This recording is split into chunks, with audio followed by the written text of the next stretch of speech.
Assalamualaikum warahmatullahi wabarakatuh.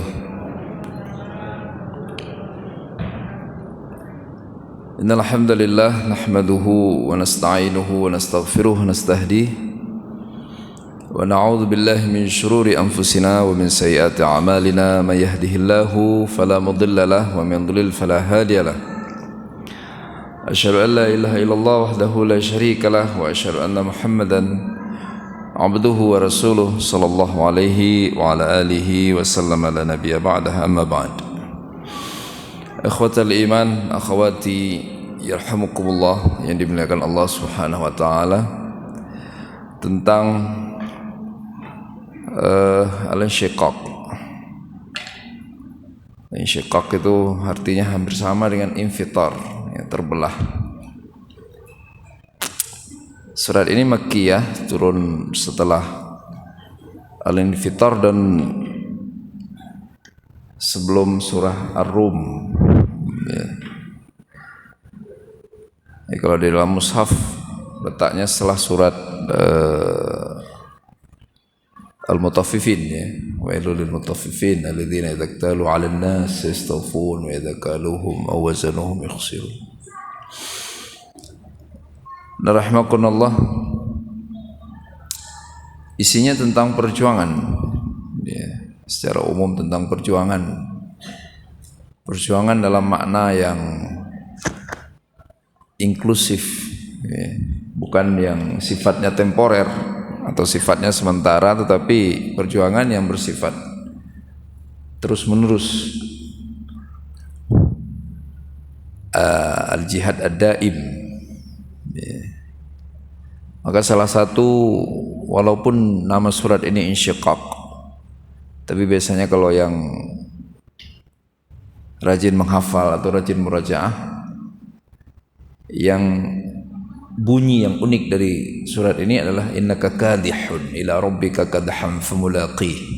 Ya, kadah, in kadaha, yang kadih, innaka kadihun ila rabbik.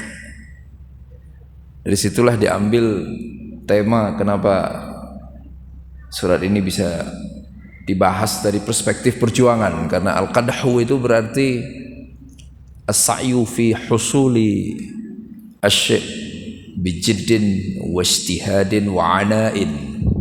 Perjuangan untuk mencapai sesuatu yang dilakukan dengan jid, sungguh-sungguh, dengan ijtihad,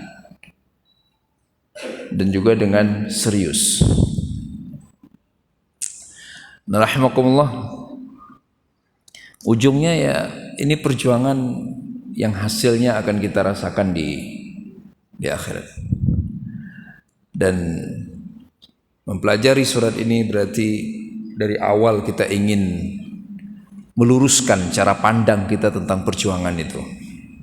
Jangan sampai kita merasa sudah berjuang tapi ternyata kita belum melakukan apa-apa, atau kita berjuang pada perkara yang tidak perlu diperjuangkan sama sekali, ya. Atau kita merasa sudah berjuang dan bahkan merasa sudah menang, padahal sebenarnya kita hanya sedang serius menjemput kekalahan. Maka kita belajar surat ini. Rahimakumullah, ya, dari ayat pertama, ya, idza as-samaa'u insyaqqat, ketika langit itu dibelah atau langit terbelah. Insyiqaq itu kan ya terbelah, hancur, berantakan, dan kita nggak sanggup membayangkan itu terjadi. Banyak sekali ayat yang menjelaskan tentang keberantakannya atau hancurnya jagat raya ini. Esensinya di sini adalah bahwa semuanya akan berakhir, ya. Nggak ada sesuatu yang kita lihat ke atas dia kuat, dia kokoh, lantas itu akan abadi lah, ya. Kalau ke masjid saya paling senang melihat ke atas, indah, kuat. Tapi kan kalau kita baca idzas samaa'un syaqqat, kita langsung teringat bahwa ini sifatnya sangat sementara ini. rubuh, ini akan rubuh pasti. Kalau langit saja rubuh, apalagi langit buatan manusia. Maka tidak ada sesuatu apapun yang kita lihat di dunia ini yang kemudian kita kagum kepadanya, lantas kita boleh berpikir itu akan abadi, atau itu sangat kuat, atau itu melampaui ciptaan Allah Subhanahu wa taala, atau itu bisa melawan Allah Subhanahu wa taala. Jadi pandangan mata kita harus seperti itu tentang segala sesuatu yang ada ini. Ya, maka kekagumannya bukan lagi kepada bangunan kan? Bukan lagi kepada sesuatu yang terlihat melalui pandangan mata kita, itu adalah hal yang hebat, kokoh dan sebagainya, tetapi mengarah kepada Sang Pencipta Allah Subhanahu wa taala. Ya. Jadi ya ini memang perbedaan antara kita sekarang dengan orang dulu. Bukan berarti zaman dulu nggak ada yang kokoh, hebat. Lah, ada. Petra itu pernah ke perbatasan Saudi dengan Jordania. Ada kawasan namanya Petra, tapi biasanya kan berangkatnya dari Jordan, lebih dekat. Kokoh sekali kan, orang gunung dipahat jadi rumah. Kalau kita ini kan bukan batuan yang dipahat jadi masjid, rumah kita nggak ada yang begitu. Orang dulu melihat kekokohan itu, bukan berarti zaman Nabi itu nggak ada sesuatu yang bisa mengagumkan dari bikinan manusia. Ada banyak hal mengagumkan. Piramid kan udah ada sejak sebelum Nabi Muhammad kan, sallallahu alaihi wasallam. Kokoh sekali sampai hari ini, orang nggak bergeser batu-batu itu. Mereka melihatnya, tapi kekaguman mereka kepada buatan manusia itu tidak membuat mereka tergila-gila dengan dunia. Aywa. Itu ya, rahimakumullah. Maka kan ada orang ke masjid, Bapak Ibu, ke masjid dia. Tapi yang dikagumi bukan Tuhan yang ia kunjungi di masjid, tetapi bangunan masjidnya, keempukan karpetnya, kesejukan udara di dalamnya, bersih toiletnya. Dia nggak ada cerita tentang nikmatnya bersama Tuhan di dalam masjid. Iya kan? Pulang dia ke rumah, tanya sama maknya kalau anak-anak, enak itikafmu nak? Enak mak, masjidnya nyaman sekali, karpetnya empuk, AC-nya dingin, toiletnya bersih. Itu maknya harusnya pusing kan? Loh, ini ente tidur apa ngapain di masjid? Ya, tapi bukan anak-anak aja begitu ya, orang tua kadang begitu juga. Harusnya pulang dari masjid cerita apa? Bagaimana pertemuan kita dengan tuan masjid? Iya kan? Masuk akal kita main, misalnya anak kita main ke rumah pamannya, jadi kita tanya, nak tadi kamu lebaran ke rumah paman? Iya mak. Terus gimana kabar pamanmu? Dia nggak cerita paman, dia cerita apa? Mak, enak banget mak, ada kolam renang. Ada. Terus paman ketemu nggak? Ketemu nggak ya? Itu. Nah, harusnya ke masjid kita cerita tentang bagaimana kita sama Tuhan, sama Allah. Alhamdulillah, saya khusyuk sekali ibadahnya tadi, nikmat sekali sholatnya. Harusnya itu yang diceritakan. Jadi kekaguman kita jangan bergeser. Idzas sama'u syaqqat. Masjid pun rubuh kan? Emang kalau masjid nggak bakalan rubuh hari kiamat? Rubuh, rata dengan tanah, hancur. Gunung saja jadi debu. Masa terus masjid masih berdiri? Enggak. Tamam. Kemudian kata Allah Subhanahu wa taala, wa adzinat li rabbiha wa huqqat. Itu terjadi bukan karena langit ingin merubuhkan dirinya atau meruntuhkan dirinya. Adzinat li rabbiha wa huqqat. Adzinat itu artinya istama'at. Dia mendengarkan perintah Tuhannya kepadanya dan ia melaksanakan itu. Ya, langit saja nurut. Langit mendengarkan dan menuruti apa yang didengarkan. Maka Quran kan, jangan kau, kata kata Quran, seperti orang yang mengatakan sami'na wa hum la yasma'un. Ya Rabb, kami dengar, tapi dia enggak dengar. Apa maksud Allah? Maksud Allah, bukti seseorang mendengarkan apa yang Allah sampaikan kepada dirinya bukan dengan cara mengatakan saya sudah dengarkan, tetapi dengan cara melaksanakan apa yang didengarkan. Ya, ya. Nah, pergi ke warung beli garam, kata maknya. Pulang dari warung dia beli gula. Pasti maknya nanya apa? Tadi dengar nggak sih mak bilang apa? Terus dengarlah mak, aku kan nggak budek. Nggak dengar kan? Nggak dengar. Jadi dengar itu nurut sesuai apa yang didengarkan. Sama kayak kita dengar orang ngaji itu kan orang baca Quran. Allah itu kan. Bismillahirrahmanirrahim. Alif Lam Mim. Dzalikal kitabu la raiba fihi hudan lil muttaqin. Allah. Kata jemaahnya gitu ya, jemaahnya. Habis itu sampai rumah ada Quran, ada koran, dia baca koran. Berarti tadi dia enggak dengar. Gaya doang. Lah kata Allah di ayat yang tadi didengarnya saat dibaca oleh sahabatnya itu apa kata Allah? Quran itu tidak ada keraguan di dalamnya. Artinya apa? Semua bacaan selain Al-Quran dipenuhi keraguan-keraguan. Buktinya direvisi. Ada lembar ralat. Beda cetakan pertama dengan cetakan kedua. Quran 1400 tahun lebih sampai detik ini. Cetakannya sama persis sebagaimana yang ditinggalkan oleh Rasulullah sallallahu alaihi wasallam. Ya kan? Iya. Anak-anak kita wabil walidaini ihsana. Dia dengar perintah Quran, perintah Allah untuk berbuat baik kepada kedua orang tua. Tapi terus dia enggak nurut sama maknya sama ayahnya. Ini rahmatullah. Langit saja mendengarkan adzinat li rabbiha wa huqqat. Setelah didengarkan perintah Allah untuk menghancurkan dirinya, dia menghancurkan dirinya. Maka enggak akan ada ayat yang menerangkan tentang dengan apa Allah menghancurkan langit. Karena langit menghancurin dirinya sendiri, menjalankan apa yang diperintahkan Allah kepada dirinya. Wa huqqat. Dan terjadi itu.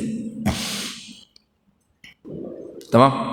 Buat kita apa pelajarannya? Ya dengerin dan laksanakan. Jangan tunggu orang, ya kan?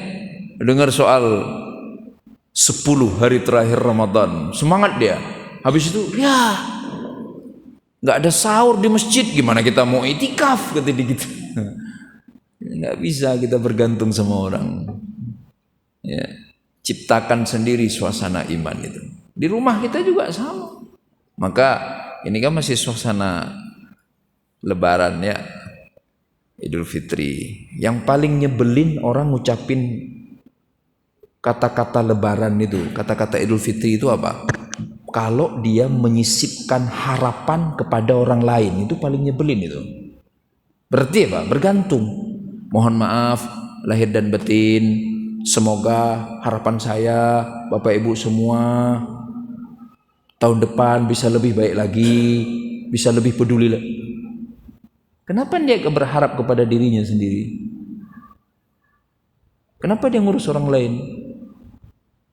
Urus diri sendiri aja. Harapan saya, semoga setelah ini saya nggak gampang salah, nggak mudah menzalimi orang lain. Semoga saya mudah untuk menerima nasihat. Semoga Allah jaga saya biar nggak seenaknya sama orang lain. Gitu dong. Baru senang kita. Idul Fitri begitu.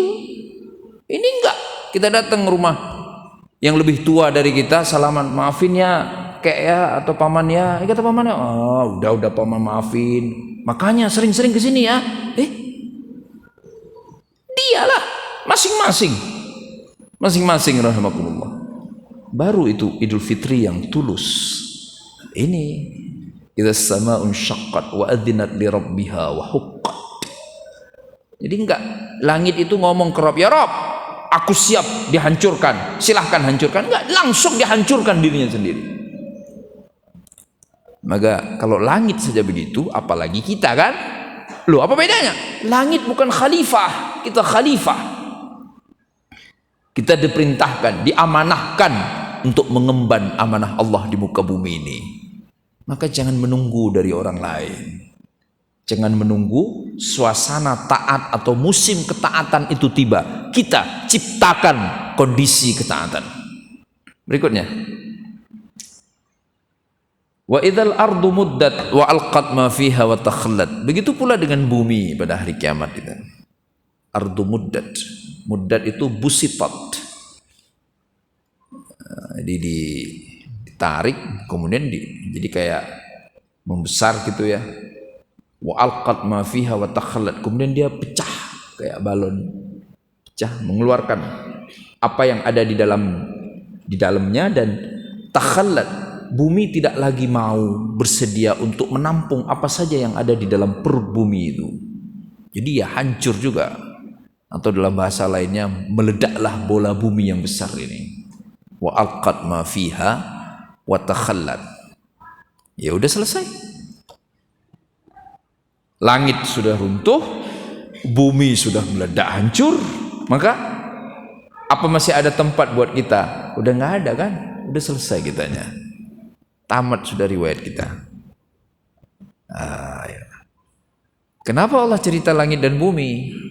Karena disitulah tempat kita membanggakan, menyombongkan diri, menyibukkan dengan semua hal-hal yang membohongi dalam kehidupan dunia ini. Iya kan?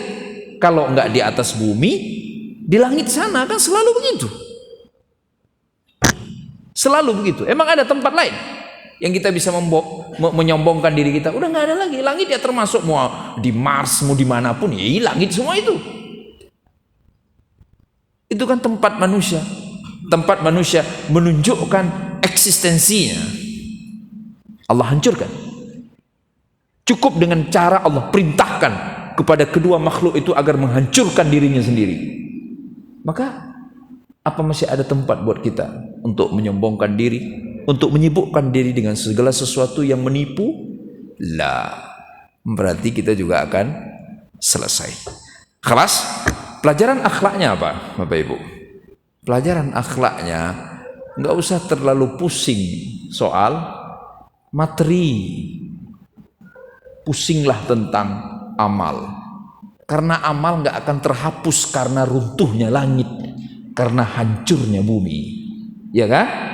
Ya, yang lain selesai. Mau bangun rumah, mau berapa lantai, mau didesain oleh arsitek hebat, dirancang agar tidak hancur dengan goncangan sekian skala Richter, kan ada bangunan bisa didesain begitu kan? Ini 15 skala Richter goncangan pun misalnya nggak hancur dia. Ya, kalau buminya hancur mau di mana tempatnya? Kalau langitnya runtuh, maka nggak dilarang karena kita emang perlu rumah. Nggak dilarang karena emang kita perlu kendaraan yang aman, nyaman, bisa cepat menghantarkan kita ke tujuan. Kita emang perlu kebun, perlu macam-macam. Tapi itu semua tidak bisa menyelamatkan kita, rahimakumullah. Tamam? Yang menyelamatkan adalah amal. Maka amalkan semuanya atau gunakan semua yang kita miliki itu untuk amal. Begitu seharusnya. Ya kan? Maka sinkron dengan syariatnya kan? Kan enggak boleh. Dia punya banyak rumah. Dia beli rumah, beli terus. Tiap ada yang jual dia beli lagi, beli. Terus dia kunci pintunya. Ada orang mau sewa, enggak mau disewakan. Orang itu bukanlah orang terbaik. Dengan alasan apapun, saya nggak dapat orang sewa dengan harga yang pantas. Oke lah, Anda tunggu sebentar, setahun. Tapi kalau sewakan, bahwa dia beramal, bahwa ia gunakan untuk membantu orang lain. Lahan juga begitu kan, haram hukumnya kan. Punya lahan luas dia nggak ngapa-ngapain lahan itu. Ada orang, ada petani bilang saya pengen bercocok tanam di sini dengan perjanjian. Oh nggak boleh. Terus mau dibawa mati itu? Enggak kan? Enggak. Islam itu luar biasa. Maka ada orang nanya ke saya, Ustaz, kalau kita punya emas atau punya tabungan melampaui kadar nisab emas, kalau dikonversi misalnya ada 500 gram misalnya, kan 85 gram sudah wajib zakat. Terus berarti Ustaz, kalau emas itu nggak saya apa-apain, tiap tahun berkurang dong, berkurang, bayar zakat. Sampai akhirnya habis emasnya, sampai saya nggak bisa bayar zakat lagi. Gitu ya Ustaz? Iyalah, emang begitu. Loh, kok begitu? Iya. Kenapa?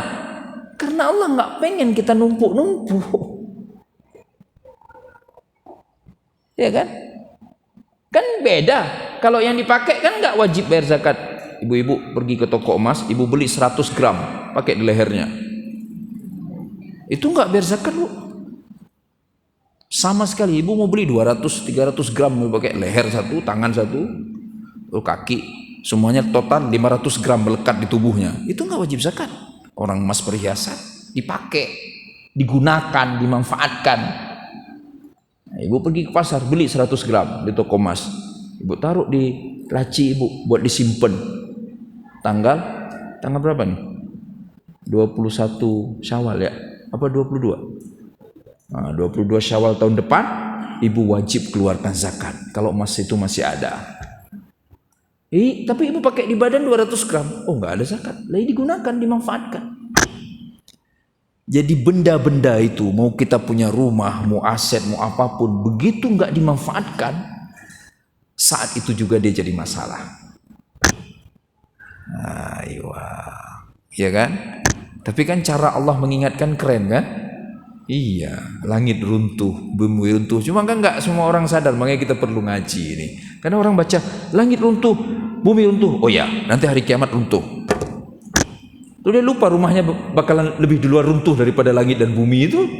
Mobilnya, asetnya, semuanya. Kelas berikutnya. Dan sama bumi pun wa'adzinat li rabbiha wa huqqat. Dia mendengarkan dan melaksanakan. Kita masuk ke yang kedua. Ya, isu yang kedua. Ya ayyuhal insanu innaka kadihun ila rabbika kadhan famulaqi. Wahai manusia sekalian, semua kalian berusaha dengan sungguh-sungguh, dengan serius, tapi kalian semua akan kembali kepada Allah Subhanahu wa taala dan kalian akan bertemu dengan Allah.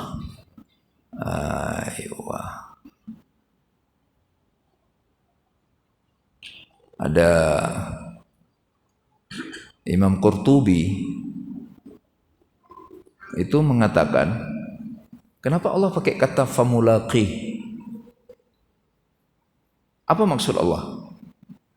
Maksud Allah itu ada orang, dia pikir nanti kalau dia bertemu dengan Allah, ya bertemu aja. Padahal pertemuan itu bukanlah pertemuan biasa, tapi pertemuan pertanggungjawaban. Ya kan? Jadi kalau kita ada meninggal nih saudara kita atau tetangga atau siapapun, kita ucapkan inna lillahi wa inna ilaihi rajiun. Sesungguhnya kita milik Allah dan kita semua akan kembali kepada Allah. Itu harusnya kesadarannya Bapak Ibu bahwa kita milik Allah, kita akan kembali kepada Allah untuk mempertanggungjawabkan kehidupan ini. Nah, maka ada orang kan kalau lewat mayat depannya atau ada berita kematian, dia nyantai aja. Innalillahi wa inna ilaihi raji'un, ketawa-ketawa dia. Azan zuhur dia nggak ke masjid sholat. Pernah mikir nggak Bapak Ibu? Kenapa sih ngelayat jenazah, ngurusi jenazah dijadikan oleh Nabi sebagai salah satu indikator penting hari itu adalah hari baik buat kita? Ada apa sebenarnya? Apa manfaatnya buat kita kan? Itu pertanyaannya kan? Manfaatnya buat jenazah semua. Kita mandikan, kafankan, solatkan, kebumikan. Kan manfaatnya buat jenazah. Terus buat saya apa dong? Ini nih, famulaqi, kesadaran. Lagi kita lihat jenazah itu yang kita mandikan, yang kita kafankan itu ini. Loh, ini dia mau berangkat bertemu Tuhannya, untuk mempertanggungjawabkan, bukan untuk bertemu sehelo aja. Tuhan gitulah. Dia mempertanggungjawabkan apanya? Semuanya. Sejak dia balik sampai dia mati. Matanya, pikirannya, telinganya, tangannya, kakinya, perasaannya, hartanya, istrinya, anaknya, termasuk profesi yang digelutinya, orang tuanya, banyak banget. Banyak banget. Maka rahimakumullah, nggak sanggup kita. Coba aja saya ibu, bapak ibu ambil kertas saya tulis, suruh anaknya, nak buka komputer, kau bikin itu kolom ini ayah lagi ingat ini, bikin sebelah kiri pertanggungjawaban keadaan. Satu, kita ada ayah mak kan, ke ayah udah belum, ke mak itu. Kita kalau ingat itu semua, tiap hari kita lihat tabel itu, nggak bisa tenang hidup kita. Nggak ada orang bisa poya-poya ketawa ketiwi, nggak bisa. Karena lengkap sekali kan, ayah, kalau bapak-bapak nih, ayah, mak, istri, anak-anak. Anak harus tulis semua. Kalau anaknya banyak, misalnya ada 10, tulis semua namanya, nulis si A, si B, si C, si D, si ayah. Terus tetangga, kiri, kanan, depan, belakang. Ya kan? Terus paman bibi dari ayah, paman bibi dari ibu, terus ponakan. Ya salah. Belum lagi masjid di komplek tempat dia tinggal, tempat dia sholat, banyak banget. Belum lagi pekerjaan. Kalau dia pimpinan, bagaimana dengan bawahan? Kalau dia bawahan, bagaimana tanggung jawabnya kepada pimpinan? Ya salah. Inna lillahi wa inna ilaihi rajiun. Sesungguhnya kita semua milik Allah, dan kita semua akan kembali kepada Allah untuk mempertanggungjawabkan. Ini famulaqih.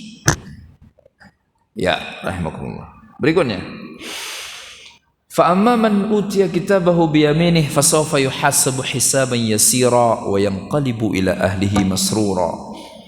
Nah, dapat dia kitab amalnya dari kanan.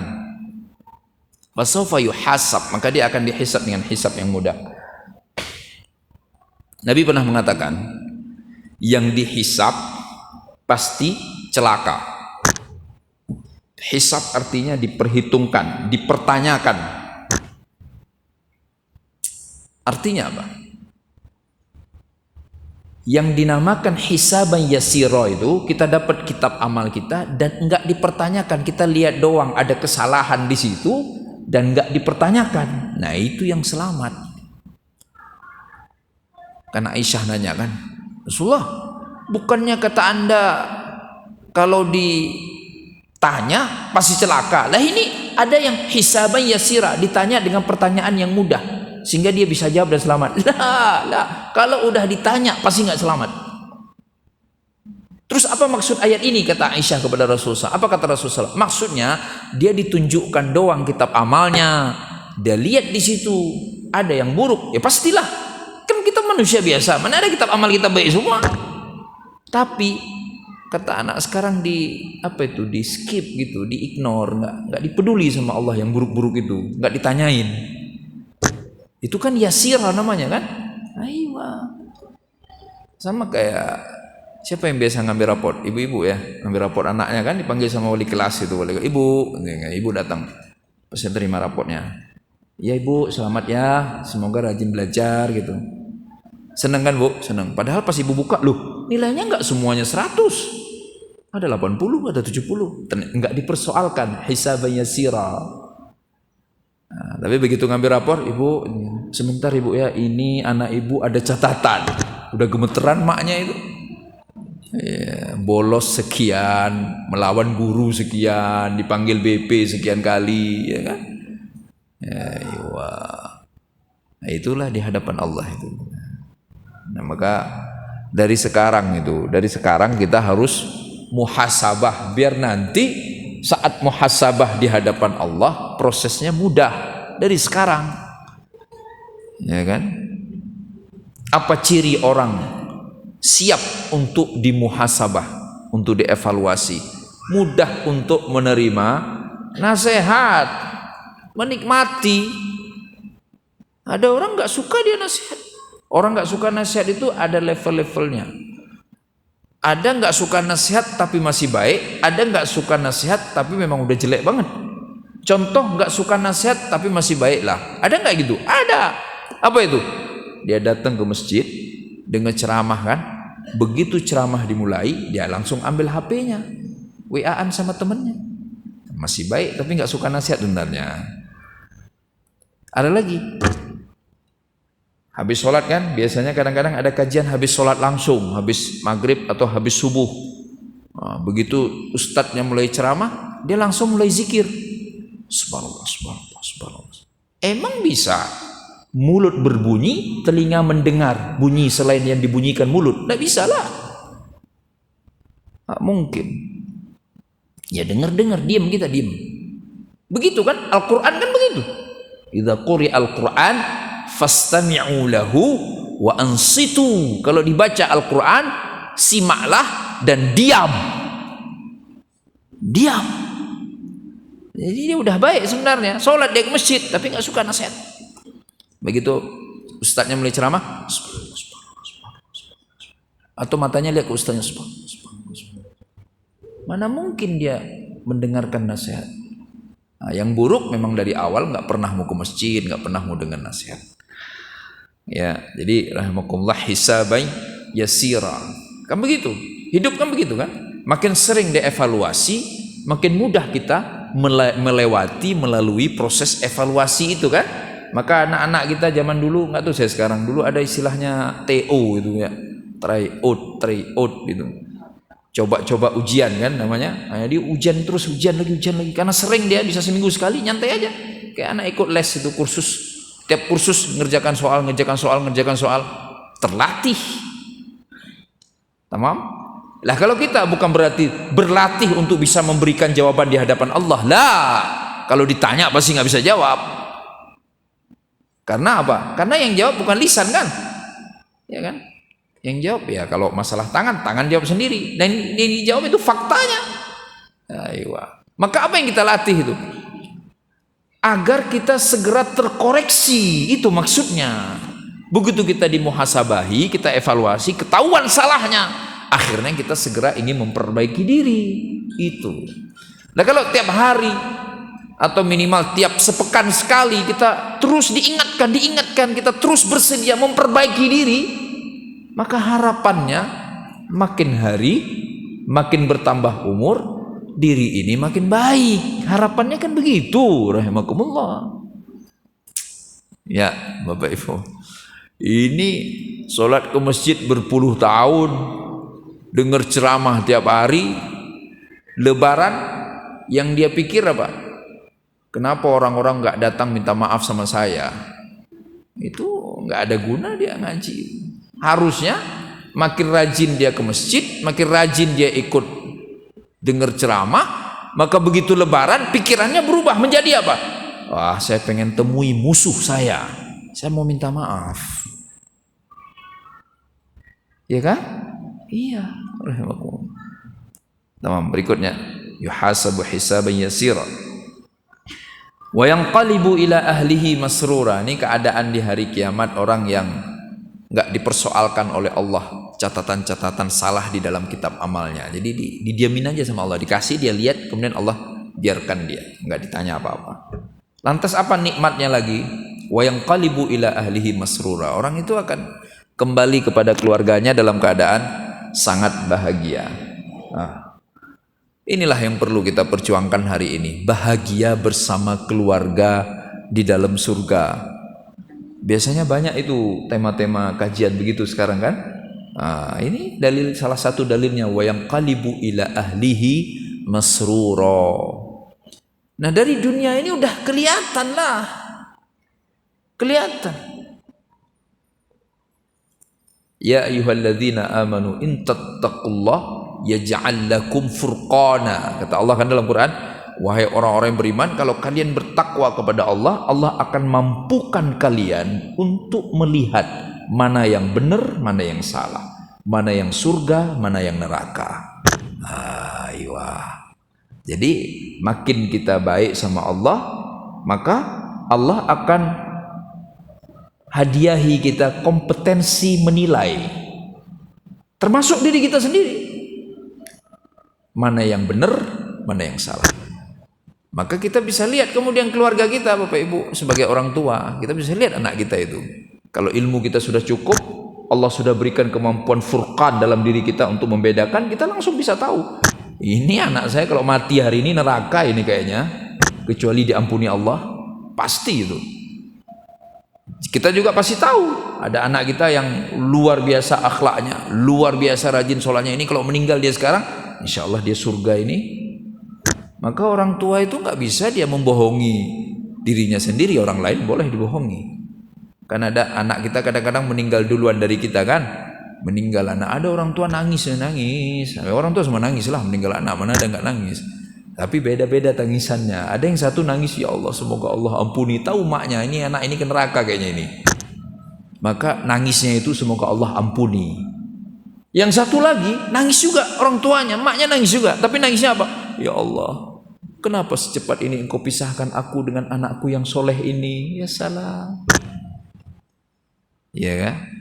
Maka wayang qalibu ila ahlihi masrura. Ini yang kita perjuangkan Bapak Ibu yang dimuliakan Allah Subhanahu wa taala. Biar nanti kita semua ketemu di surga dengan anak-anak kita, dengan keluarga kita dalam keadaan bahagia, jangan sampai dalam keadaan sengsara. Nah, trennya kan nggak begitu kan? Aiyah, trennya mah nggak begitu, jauh banget. Cuman segelintir keluarga saja yang seserius itu. Kelihatan dari apa? Kelihatan dari gaya keluarga itu hidup. Gaya kapan keluarga itu marah. Begitu anaknya terlambat sekolah, marahnya minta ampun. Sampai anaknya kuliah nggak bener, dipanggil, nak, kamu janganlah permalukan ayah, nak. Ayah profesor, kamu kuliah S1 aja nggak selesai-selesai. Dulu saya ada teman begitu, diomelin sama ayahnya kan. Kamu gimana sih? Ayah guru besar di kampus ini, kamu kuliah nggak becus. Nah pertanyaannya, apakah sebegitu serius jugakah ketika si anak yang laki-laki itu nggak sholat ke masjid? Harusnya sama kan, panggil juga anaknya, nah ayah udah haji 3 kali, ayah udah berkunjung ke rumah Allah berkali-kali, engkau tinggal di rumah ayah, makan dari makanan yang ayah cari, engkau melawan Allah? Nggak ada kan orang tua gitu, langka, kalaupun ada langka banget, langka banget. Artinya apa? Kita jauh lebih serius agar keluarga kita cukup sekedar bahagia di dunia aja dibandingkan keinginan kita untuk membahagiakan mereka di akhirat. Wa yanqalibu ila ahlihi masrura, ini kan di akhirat. Maka lihatlah orang tua hari ini, demi dunia anaknya, Masya Allah, asetnya, asuransinya, pendidikannya, rumah udah disiapin, kendaraan ada, buat anak lah pokoknya.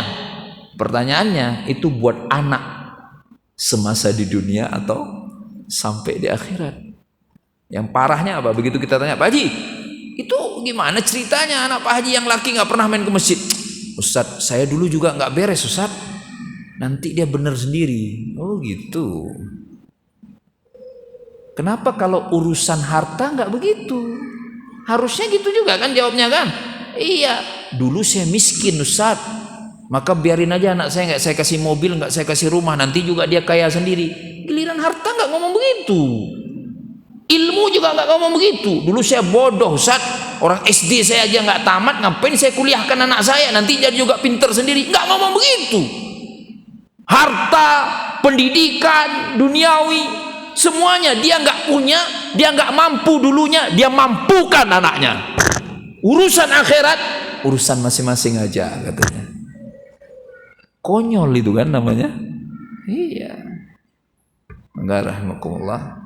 Kita seriusi dari sejak sekarang ini. Jadi kalau anak kita nanya, Mak, apaan sih Mak? Maksa-maksa aku sholat. Mak pengen ketemu kamu di surga, di akhirat. Mak nggak pengen ketemu kamu di neraka. Gitu bilangnya, ya kan? Iya, apa bahagianya? ketemu keluarga di neraka, ada bahagia? Tidak ada. Kenapa kita senang silaturahim itu lebaran? Ada kue, ya kan? Ada makanan enak-enak. Nah, kalau nggak lebaran kita kadang males juga ke rumah saudara kita. Nggak ada apa-apa, dikasih air putih aja. Ya, ini ketemu. Mana ada orang halal bil halal, keluarga besar. Udah gitu nggak ada makan, itu nggak ada itu. Nggak ada orang pengen ketemu dalam keadaan tersiksa, itu nggak ada. Ketemu dalam keadaan bahagia. Berikutnya, rahimakumullah. Wa amma man utiya kitabahu wara'a dhahrih. Nah, ini dapat kitabnya dari belakang punggungnya. Fasaufa yad'u thubura. Yad'u thubura. Apa itu thubura? Azab, azaba, yad'u azaba. Aywa. Ini gimana maksudnya kok? Orang yad'u kan minta, doa. Dari kata doa itu, da'a yad'u, minta diazab. Saking udah beratnya azab yang diterima, udah hilang akalnya, maka terlontarlah dari lisannya, dia langsung meminta azab. Ya kan? Udah seperti terazab. Kayak orang disiksa dengan siksaan yang berat sekali itu. Akhirnya dia udah yad'u thubura. Ya, nggak ada lagi jalan keluar.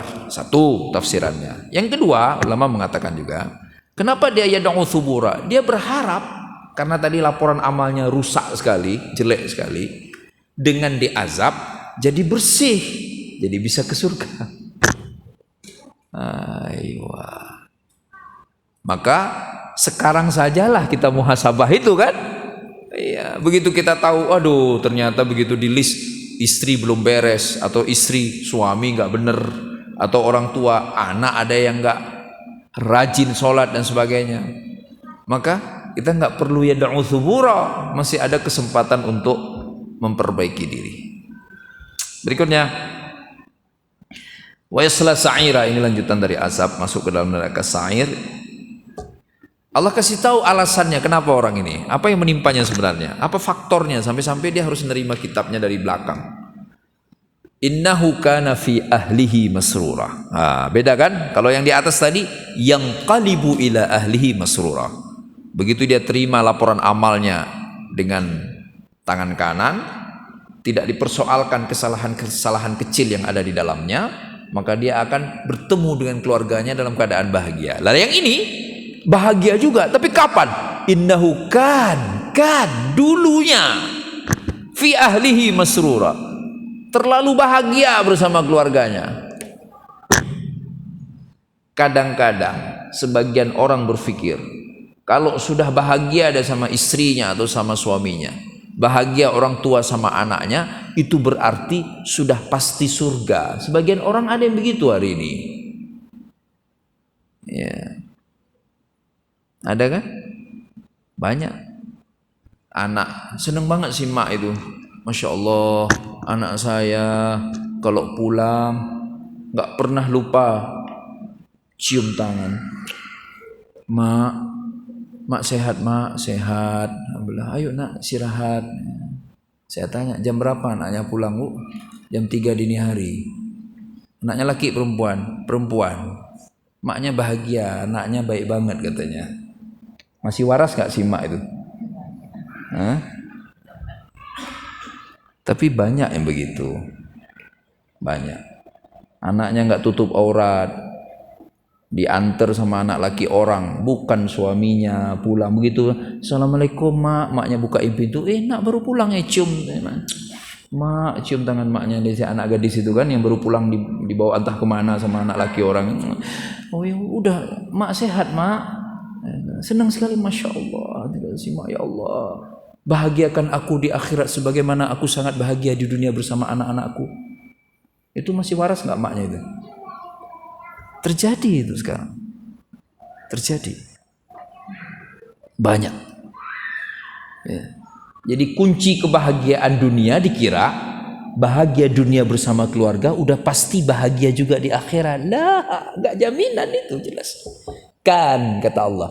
Kenapa orang itu sampai begitu? Yad'u thubura, berharap diazab, yasla sa'ira, beneran dibakar di dalam neraka sa'ir. Kenapa? Innahu kan, dulunya bersama keluarganya terlalu bahagia, lupa sama Allah. Apa pelajarannya buat kita? Bukan berarti kita sama keluarga nggak boleh bahagia lagi lah. Tapi kata kunci bahagia sama keluarga adalah agama. Itu.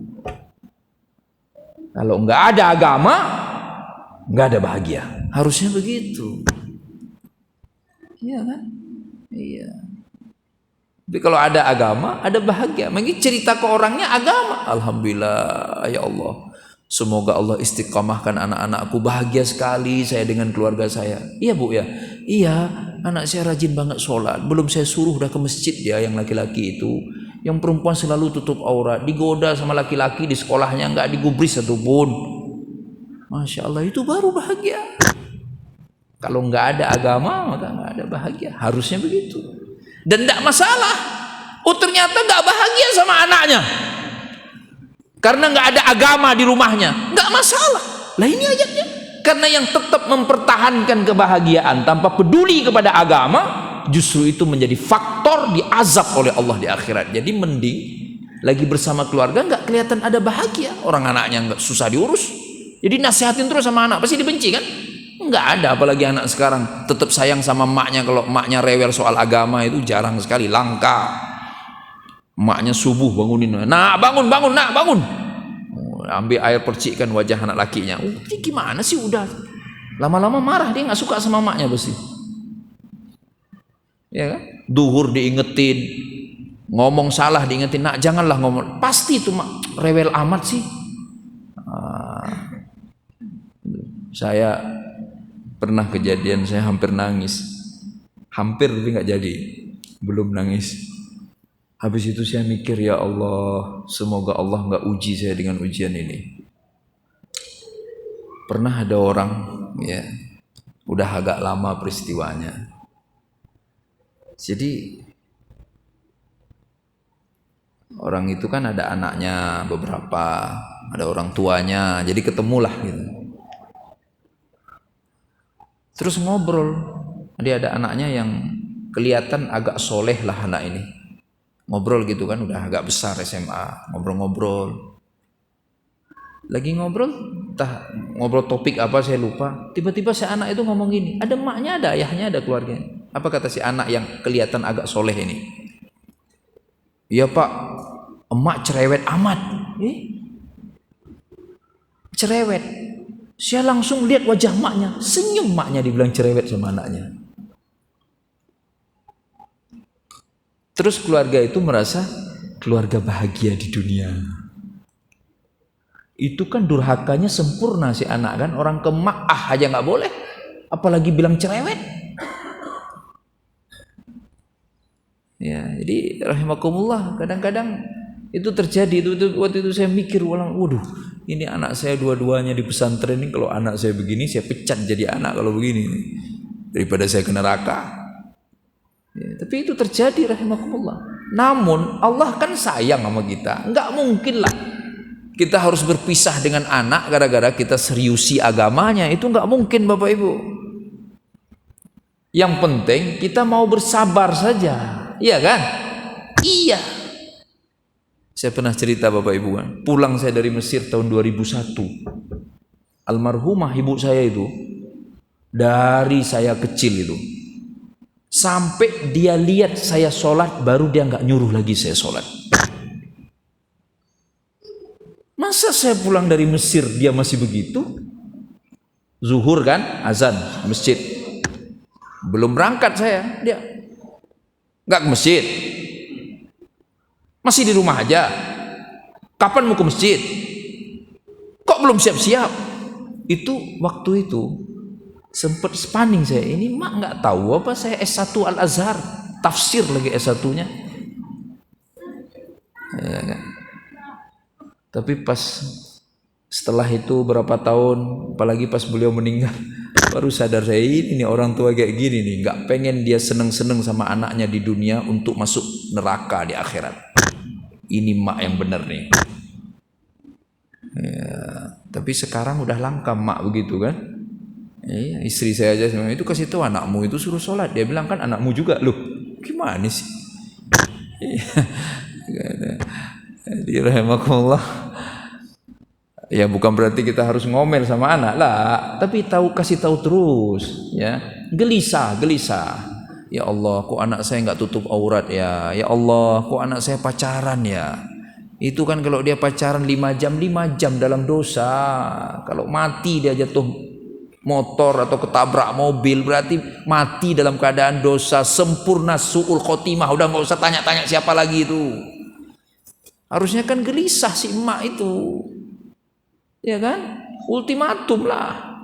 Nah, panggil itu ayah si laki-lakimu itu, suruh dia lamar kamu. Kamu pilihannya 2 aja. Besok menikah atau anak laki itu nggak boleh lagi jemput-jemput kamu. Harusnya kan begitu. Mak kejam sekali, biarin. Biar kita bareng-bareng masuk surga. Jawablah begitu ke anaknya. Mak siapa guru ngajinya? Kasih tahu Ustaz Ali. Tamam. Berikutnya rahimakumullah. Innahu dhanna an la yahur, yang kedua. Yang pertama, bahagia banget sama keluarga, nggak peduli agama. Yang kedua, dhanna an la yahur. Dia berpikir dia nggak akan kembali kepada Allah untuk bertanggung jawab. Nah, ini yang tadi famulaqih. Nah, dia nggak akan kembali untuk bertanggung jawab. Kita apapun pasti takut kalau harus bertanggung jawab kan? Ya, pasti. Kita pernah muda semua, bapak-bapak khususnya, bapak-bapak, kalau ibu-ibu saya nggak tahu. Ya, kita pernah dulu kan, dibilang ayah misalnya pulang, kalau saya di kampung, dulu pulang nggak boleh lewat jam 9 atau jam 10. Itu kalau pulang jam 11, ada rasa was-was itu. Ini jawab apa ya kalau ditanya? Iya kan? Iya, apalagi kalau pulangnya besok pagi. Waduh, itu lebih berat lagi. Sampai kadang-kadang nggak berani pulang sendiri. Ajak teman, nanti suruh dia yang jawab aja kalau ditanya. Ya, itu padahal yang nanya cuma orang tua doang. Yang bisa kita tipu kan? Bisa dibohongin orang tua kan? Mudah banget ngebohongin orang tua, itu nggak susah. Manusia juga nggak punya perangkat pengawasan kayak Allah. Lah ini Allah. Dhanna an la yahur, itu masalahnya itu sebenarnya. Dia pikir nanti saat bertemu ke Allah, Allah nggak bakal nanya apa-apa. Itu yang jadi soal. Maka kita di mobil jenazah kita nggak berani nulis menuju surga. Nggak ada kan mobil jenazah kita nulis begitu kan? Belum tentulah. Kalau dia nggak bisa jawab, gimana caranya menuju surga? Kita cukup tulis mobil jenazah. Tok. Kita doain aja, semoga bisa jawab. Kalau ditanya Allah, semoga Allah ampuni, semoga Allah ringankan. Kita nggak berani mengklaim dihantar menuju surga. Ntar dulu. Ya, jadi rahimakumullah, akan ditanya. Ini kesadaran yang harus selalu ada dalam diri kita. Ibu-ibu juga, ibu-ibu sama bapak-bapak juga begitu. Bapak-bapak lebih berat, Pak. Kita lebih kuat. Kita rijal. Perasaan kita kuat, pikiran kita kuat, fisik kita kuat. Pertanyaan Allah kepada kita melampaui pertanyaan kepada perempuan. Tidak ada perempuan ditanya kayak apa engkau sama suamimu. Maksud saya, apakah engkau sudah melaksanakan tanggung jawab terhadap suami? Lah. Tapi kita yang ditanya. Kalau mereka hanya meridhokan hati suami, udah selesai yang ibu-ibu ini. Kalau kita banyak banget, anak-anak, semua itu, orang tua. Kalau istri kita begitu kita nikahi, dia nggak akan ditanya bagaimana dia sama orang tuanya. Nggak ada pertanyaan itu, dia udah beres. Dia bagaimana dia sama suaminya aja. Kita enggak. Kita nikah satu nih, ditanya istri pertama bagaimana engkau sama istrimu. Nikah lagi, tanya lagi, nikah lagi. Orang tua ditanya juga orang tua. Ayahmu bagaimana? Makmu bagaimana? Saudara kandungmu bagaimana? Paman bib. Ya salam, banyak banget ditanyain. Ya, jadi Bapak, maka kita harus lebih taat dibandingkan istri kita. Jadi kalau istri kita nggak beres, itu kita langsung bercermin, Pak. Cermin gede-gede itu. Ini saya nggak beres ini sebenarnya, bukan istri saya. Harus begitu. Laki itu harus begitu. Berani bertanggung jawab. Ini nggak ada. Kadang dia jadi laki, tapi begitu ada masalah di keluarganya, istrinya yang disalahin. Lah perempuan itu lemah. Bisa apa sih perempuan itu? Perasaannya lemah. Maka ibu-ibu suka berperan kan, ngomong terus, susah direm gitu. Itu karena perasaannya lemah, pikirannya lemah, fisiknya lemah, semuanya lemah. Ibu-ibu mengaku lemah gak sih? Enggak, ngakulah. Bapak-bapak kalau nggak percaya saya Pak, fisiknya lemah, Bapak coba peluk anak laki-laki Bapak yang peluk, kuat dia kan? Peluk anak perempuannya, lemah sekali. Semuanya lemah. Ya. Maka kita harus bertanggung jawab. Selamatkan keluarga kita. Maksud saya, ini ayat ini, innahu kana, hu itu huwa, dia laki-laki. Ya. Iya, istri juga bisa, istri-istri hebat itu pasti ada. Tapi aslinya pun amanah menyelamatkan keluarga ada di pundak suami. Qu anfusakum wa ahlikum nara. Suami itu, bukan istri. Aiyah. Nah, ibu-ibu nurut aja sama suaminya biar masuk surga. Langsung masuk surga, cukup nurut aja. Nah, nurut kan ibu kan? Suaminya nggak benar, anaknya nggak benar, masuk ibu surga. Terus di surga ibu nanya aja, ya Rob, mana suamiku? Kalau ibu masih kangen, kalau enggak ya nggak nanya-nanya pasti kan? Ya. Berikutnya, bala inna rabbahu kana bihi basira. Nah, dia nggak sadar karena bahwa sungguhnya Allah menyaksikan, Allah melihat. Tamam. Jadi dua hal kesadaran kita tuh. Satu, bahwa kita akan ditanya. Setiap hari kita ingat itu, ini saya bakal ditanya, ini saya bakal ditanya. Yang kedua, Allah melihat. Maka dari itu kita tidak mungkin sibuk mempersiapkan jawaban. Karena kita sadar akan ditanya lah. Namun kita akan sibuk memperbaiki perbuatan dan kelakuan. Aiyah. Karena Allah udah lihat. Enak kan?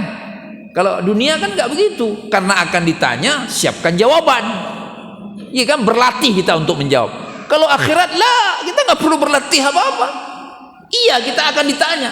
Tetapi apa yang perlu kita lakukan? Karena Allah melihat, bahkan Allah lebih tahu tentang diri kita dibanding diri kita sendiri. Maka yang perlu kita lakukan, persiapkan perbuatan. Itu saja yang perlu kita lakukan. Tamam? Berikutnya, fala uqsimu bisyafaq wal laili wa ma wasaq wal qamari idza tasaq. Bersumpah. Fala uqsim. Kenapa aku tidak lagi bersumpah? Itu makna letterleknya begitu. Maksudnya saking pentingnya hal ini, maka Allah tidak lagi perlu bersumpah. Itu maksudnya. Jadi kalau ada kata-kata fala uqsim, aku tidak lagi perlu bersumpah, itu sudah pentingnya melampaui sesuatu yang perlu disampaikan Allah dengan sumpah. Itu maksudnya. Penting banget kesadaran ini. Fala uqsimu bisyafaq wal laili wa ma wasaq wal qamari idza tasaq. Itu tahapan. Hidup itu tahapan. Syafaq, rona merah itu maghrib gitu. Merah kan? Di langit kalau kita barat berarti. Merah. Kemudian wal laili wa ma wasaq, malam. Ketika begitu gelap, keluar semua makhluk-makhluk malam itu, makhluk gelap berkumpul semuanya pas malam. Wal-laili wal qamari idza tasaq, kemudian baru mulai terlihat bulan. Itu tahapan malam itu begitu. Dan itu terjadi secara sangat indah. Sampai-sampai kalau kita nggak benar-benar memperhatikan, seolah-olah tiba-tiba aja udah tengah malam, padahal nggak ada tahapannya, ada prosesnya. Tamam, itu maunya Allah melalui fala uqsimu bisyafaq wal laili wa ma wasaq wal qamari idza tasaq. Makanya di ayat setelahnya latarkabunna tabaqan an tabaq. Tabaq itu level. Kalian akan hidup bertingkat-tingkat, bertahap-tahap. Maka perhatikan setiap tahapan kehidupan kita. Harus selalu dilalui setiap tahapan itu dengan keadaan yang baik dan penuh kesadaran. Jangan biarkan ada tahapan hidup terlewatkan begitu saja. Ya, kan ada orang, nggak apa-apa, anakku masih usia remaja, biarin aja dulu, nanti dia baik. Emangnya bakal hidup terus? Anak remaja ada juga meninggal kan? Terus mau anaknya meninggal su'ul khotimah? Emang kalau remaja hitungannya nggak su'ul khotimah? Ya su'ul khotimah kalau meninggal dalam maksiat. Perhatikan tahapan itu yang pertama. Jangan ada satu tahapan agama disingkirkan. Kayak ada orang belum berapa lama konsultasi Bapak Ibu. Dia mau walimahan, acara walimah. Ya kan sering gitu kan kalau ada yang mau walimah. Nah, saya sampaikan apa yang sebaiknya menurut agama. Ya, kemudian biasalah namanya kita kan punya adat semua kita kan. Ya, di tanah air ini kita pasti ada adatnya. Ditanyakan ke saya, ya saya jawab kalau memang adat itu tidak menyelisihi syariat, maka silahkan. Nah, biasanya sampai kepada pertanyaan pakaian adat, ya kan? Sama jawabannya, kalau tidak menyelisihi syariat, silahkan. Gitu. Biasa, kalau saya diundang di rapat keluarga, pasti ada yang ngomong itu biasa. Akan ada orang tua lagi biasanya yang ngomong, apa kakek-kakek, apa nenek-nenek itu. Dia bilang apa? Pak Ustadz, udahlah Pak Ustadz, ini dia sekali seumur hidup nikahnya, cuma sehari itu doang, nggak perlulah semua agama juga dipraktekkan. Saya biasanya nanya si kakek atau nenek itu, emang nenek udah sahabatan sama Tuhan? Kalau lagi nikah orang nggak boleh mati. Nenek itu langsung merah mukanya biasanya itu. Kenapa nyalahin nenek-nenek ya? Nggak semua nenek-nenek begitu. Tapi itu fakta rahimakumullah. Kadang-kadang kita berpikir ada tahapan, nggak apa-apa, masih muda, cuma sehari doang. Kita kan nggak tahu. Kita nggak pernah negosiasi sama Tuhan bahwa kesalahan itu pasti akan dimaafkan, bahwa umur kita akan panjang untuk bisa mohon ampun kepada Allah. Kan kita nggak pernah nego kan? Bahkan ke masjid kejadian loh. Saya nggak tahu kalau masjid ini dipakai buat nikah nggak itu. Di beberapa masjid pengurusnya cerita ke saya, Ustaz, kita kadang shock tau Ustaz. Itu orang datang mau nikah nggak pakai jilbab di masjid tapi maunya nikah. Begitu kita sodorkan aturan menikah di dalam masjid bahwa harus tutup aurat, keluarganya marah. Apaan sih orang menikah sebentar doang cuma 2 jam? La ilaha illallah. Ini latarkabunna tabaqan an tabaq. Jadi malam itu benar gelap tapi ada proses. Perhatikan setiap proses. Ya kan? Itu makna yang pertama. Makna yang kedua, saudaraku yang dimuliakan Allah Subhanahu wa taala, kita harus bersabar. Semua ada. Apa kalau anak sekarang bilang akan indah pada waktunya ya? Pernah dengar kata-kata itu? Itu indah kalau dia benar. Kalau nggak benar ya akan sengsara pada waktunya berarti. Ya. Contohnya siapa? Rasulullah SAW itu akan indah pada waktunya Nabi kan? Diusir dari kampung halaman, harus hijrah ke Madinah. Indah benar. Berdakwah 10 tahun di Madinah benar-benar berhasil. Seluruh jazirah Arab masuk Islam.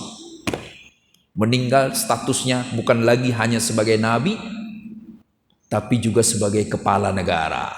Ya salah. Tapi juga sebagai orang paling dicintai di seluruh jazirah Arab, semenanjung Arabia itu. Indah pada waktunya karena bersabar mengikuti proses. Latarkabunna tabaqan an tabaq. Orang tua juga sama, kita semua orang tua. Sabar, didik anak kita. Serius banget sama urusan agama, sabar aja. Oh, sepanjang hayat kita si anak tetap membenci kita, sabar. Meninggal kita, baru dia nangis. Ya Allah mak, nggak ada lagi yang bangunkan aku sholat subuh mak. Pernah dengar nggak anak-anak nulis statusnya, mak aku kangen dengan cerewetmu. Pernah baca status begitu nggak? Baru dia sadar, pasti maknya udah mati, baru dia. Latarkabunna tabaqan an tabaq. Ya kan? Maka enggak, coba mau kayak apa juga bentuk si anak, kita belum pernah baca tulisan, mak aku kangen engkau mempersilahkan aku melakukan yang haram. Pernah gitu enggak? Lah. Semua yang dikangenin anak setelah maknya meninggal, ayahnya meninggal, semuanya hal-hal baik yang bisa jadi dulu sangat ia benci. Ya kan? Aiyah. Maka latarkabunna tabaqan antabak. Tugas kita bersabar. Tamam. Berikutnya.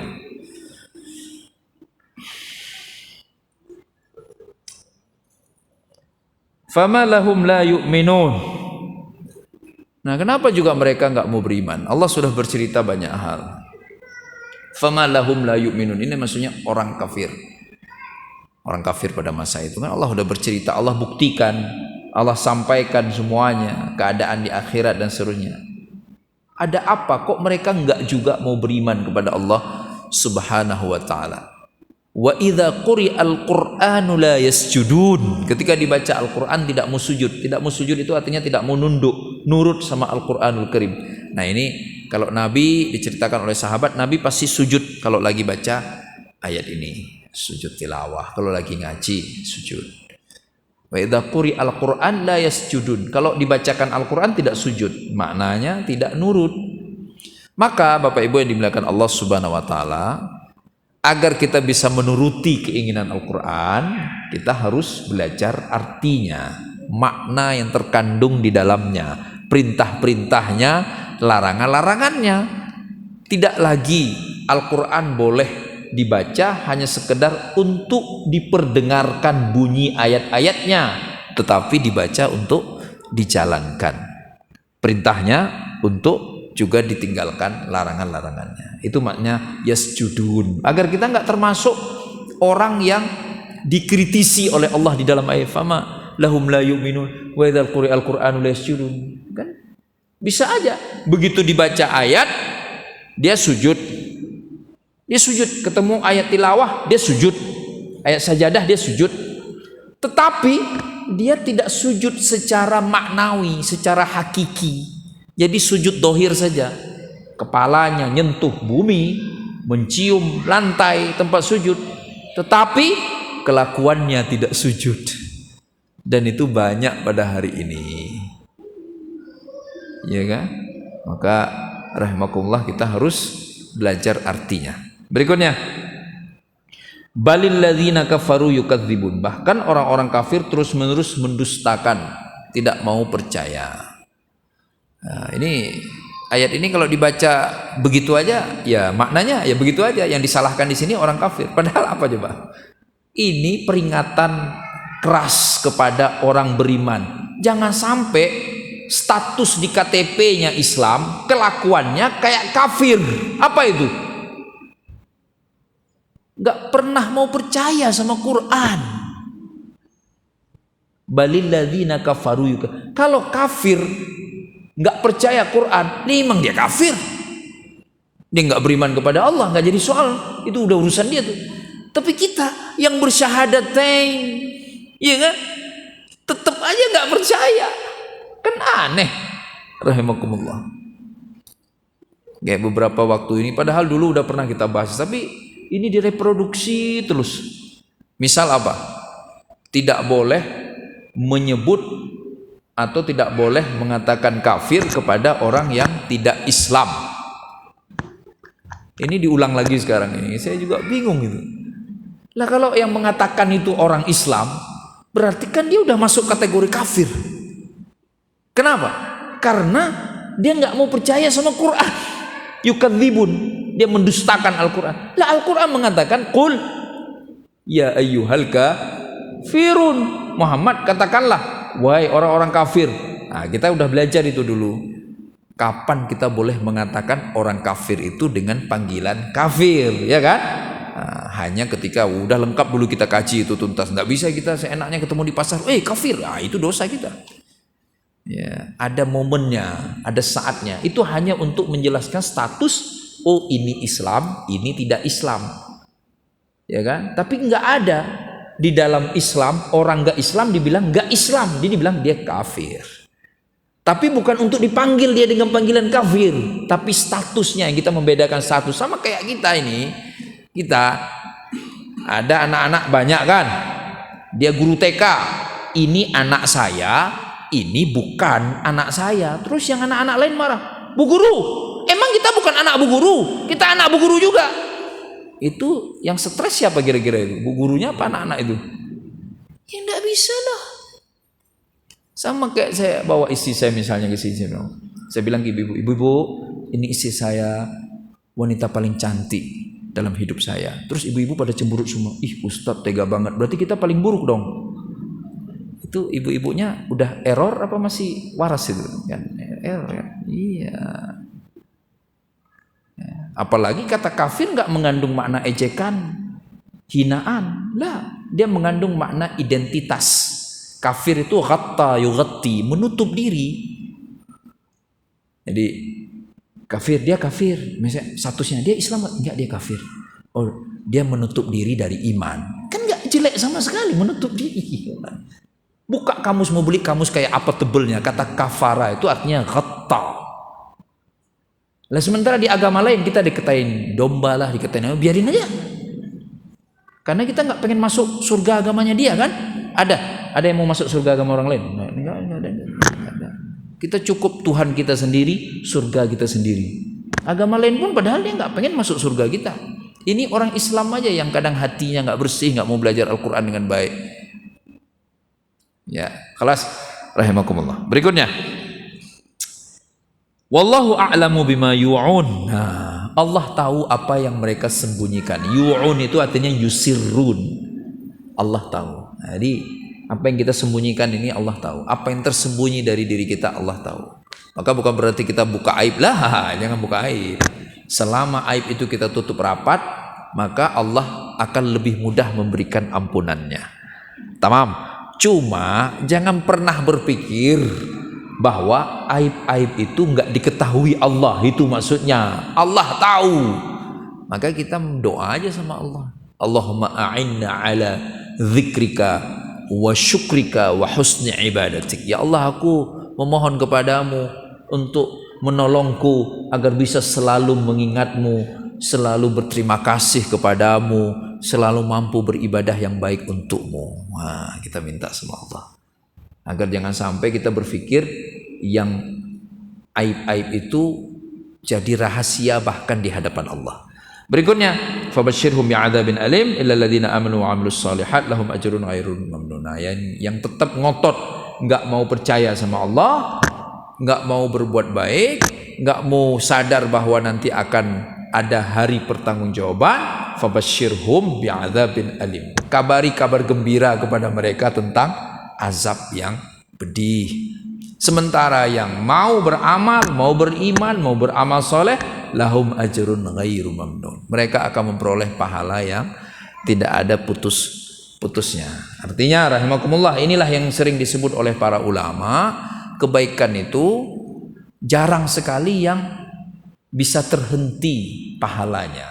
Ini kan amal soleh kita itu berlanjut. Ini ibu-ibu hadir ke sini, ya kan? Pulang ngomong ke anaknya, berlanjut kan? Anak ngomong lagi ke cucunya, nanti cucunya ibu-ibu, terus berlanjut.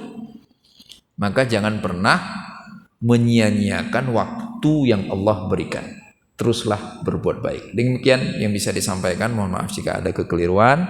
Semoga ada manfaatnya buat kita bersama. Billahi taufiq wal hidayah. Wassalamualaikum warahmatullahi wabarakatuh.